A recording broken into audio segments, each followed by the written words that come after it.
안녕하십니까. 진세골 사랑의 집 이사장 주수일입니다.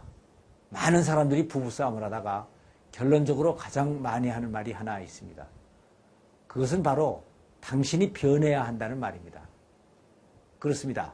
부부간에 싸움이 났다면 이것은 뭔가 잘못된 것이니까 변해야 됩니다. 그래서 상대방을 변화시키기 위하여 상당한 노력들을 합니다. 그런데 인간들은 그렇게 잘 변하지가 않습니다. 그래서 여자는 주로 잔소리와 바가지를 긁게 되고 남자들은 공갈과 폭력까지 휘두르게 되는 것입니다. 그러니까 싸움이 더 커지고 서로 큰 상처들만 남게 됩니다. 그러면 어떻게 해야 우리 부부들이 변할 수가 있겠습니까? 그래서 오늘 여기서는 사람을 변화시키는 것이 과연 무엇인가 하는 문제에 대하여 잠깐 생각을 해보겠습니다. 우리 부부들을 변화시키는 것은 바로 칭찬과 격려입니다. 그리고 상대방이 잘못한 것이 드러나더라도 수용하고 오래 참고 기다려주는 것입니다. 제가 가정 세미나를 인도하는 중에 아주 효과적인 워크숍이 하나 있습니다. 그것은 바로 배우자의 장점을 자랑하는 것입니다.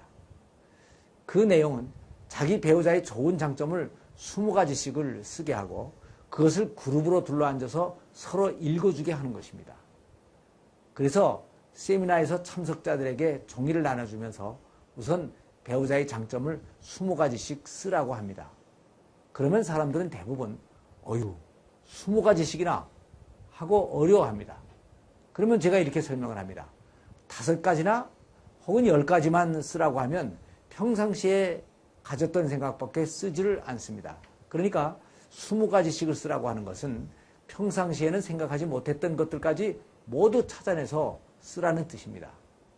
그러니까 이 프로그램의 의도는 내 배우자의 안에 감춰져 있는 보물과 같은 것들을 찾아내라는 것입니다. 그래서 자기 배우자의 장점을 찾아내면 배우자가 그것을 보고 좋아하기 이전에 자기가 먼저 행복해지는 것입니다. 그래서 이 프로그램을 다른 말로 바꾸어 보면 보물찾기가 되는 것입니다. 그런데 하루는 이 프로그램을 진행하고 있었는데 한 부인이 남편을 장점을 쓰면서 눈물을 한없이 흘렸습니다. 그래서 저는 왜 그렇게 눈물까지 흘리십니까? 하고 물었습니다. 그랬더니 그 부인은 저는 지금까지 제 남편에게 이렇게 좋은 장점들이 많이 있는 줄을 미처 모르고 살아왔습니다. 그래서 지금까지 항상 불평만 하면서 살아왔는데 남편이 얼마나 힘들었겠어요? 라고 대답을 했습니다. 그렇습니다. 부부가 행복해지기를 원한다면 연애할 때는 눈을 크게 뜨고 결혼하면 눈을 감고 장님이 되어서 살아야 되는 것입니다. 그런데 이상하게 사람들은 이와 반대로 연애 때는 눈을 감고 결혼 후에는 눈을 크게 뜨고 살아갑니다.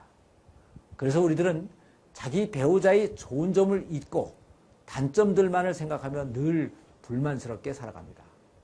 그리고 또 한 번은 세미나에서 배우자의 장점 20가지를 쓰라고 했더니 한 남자가 장로님 저는 장점 20가지는 도저히 못 쓰겠고 단점을 쓰라면 20가지 넘게 쓸 수가 있을 것 같습니다. 라고 말을 하는 것이었습니다. 그래서 저는 아니 단점을 쓰면 부부간에 당장 싸움이 날 테니까 제가 책임질 수가 없고 그러지 마시고 장점을 찾아서 써주세요. 라고 얘기를 했습니다. 그랬는데도 그분은 이런 세미나에서 단점을 바로 가르쳐주지 않으면 언제 가르쳐줍니까? 라고 하면서 단점을 쓰겠다고 부득부득 우기는 것이었습니다. 그래서 저는 그렇다면 당신은 장점과 단점 20가지씩을 다 한번 써보세요. 하고 양보를 했습니다.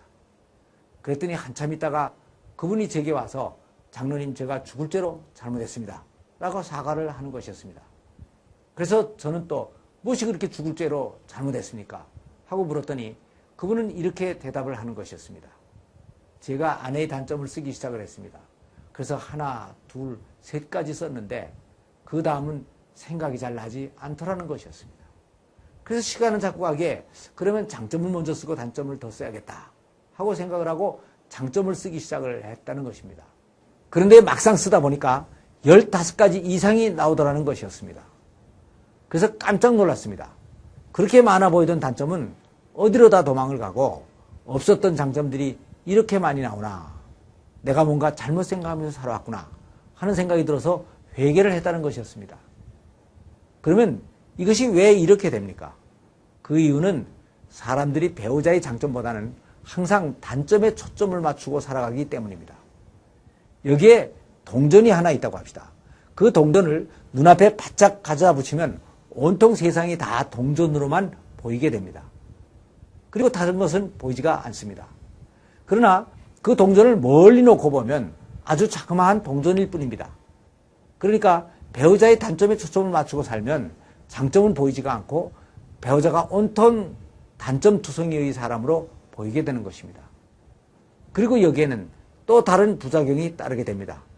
그것은 배우자의 잘못을 계속 지적하면 비록 그것이 옳은 말이라고 할지라도 내가 잘못한 것 때문에 나까지 손해볼 수가 없지 않느냐 하는 말로 들려서 저희는 결국 나를 사랑하지 않는구나 하는 부정적인 생각을 가지게 된다는 것입니다. 그러나 상대방을 칭찬해주면 배우자가 그렇게 해야겠구나 하는 생각을 가지게 되는 것입니다.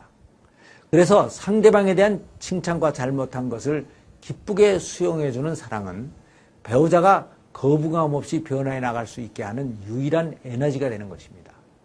그래서 행복해지기 위해서는 좀 손해를 보고 바보가 되는 한이 있더라도 상대의 단점보다는 장점에 초점을 맞추며 살아가야 합니다. 그리고 저는 배우자의 칭찬을 다른 당사자에게 늘 칭찬을 다 듣고 무슨 생각이 드냐 하고 물어봅니다. 그러면 늘 나오는 말이 하나 있습니다. 그것은 그 칭찬이 진짜 칭찬이냐 아니면 요구사항이냐 라고 하는 것입니다. 그런데 이런 말은 자기가 그런 칭찬을 들을 만큼 완전하게 하지를 못했다는 것을 스스로가 사실은 너무나 잘 알고 있기 때문에 나오는 것입니다.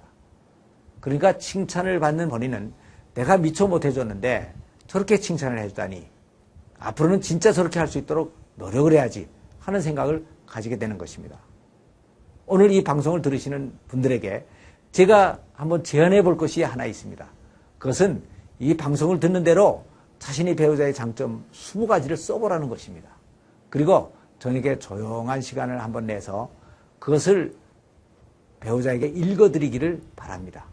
그러면 우선 듣는 배우자가 깜짝 놀라고 또 행복해질 것이고 읽어주는 당신도 행복해질 것이고 배우자가 당신이 원하는 대로 그렇게 변하기 시작을 할 것입니다.